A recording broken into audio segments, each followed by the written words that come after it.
नमस्कार मित्रांनो, मी आलो आहे कारिवडी नावाच्या गावामध्ये. राधानगरी अभयारण्यामध्ये एक छोटंसं गाव आहे आणि मला एक मावशी भेटलेत.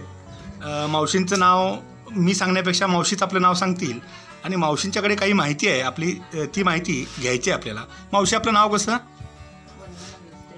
वंदना दत्तात्रय पाटील.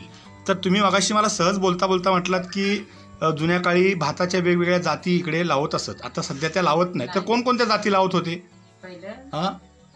वरंगळ, वालय, सोरट, टायचन, रेवाळा. म्हणजे जवळजवळ त्यांनी 5-6 नावाची यादी आपल्याला दिलेली आहे.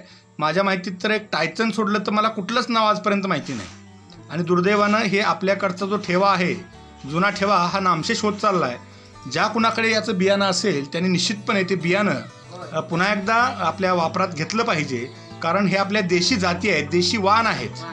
आज योगायोगानं जागतिक प्राणी दिनानिमित्त मी जंगलात आलो होतो आणि कारिवडे गावच्या घरात पाणी प्यायला थांबलो आणि आजी भेटल्या. त्यांच्याशी थोडीशी बातचीत झाली, आणखी मला माहिती मिळाली. धन्यवाद ताई.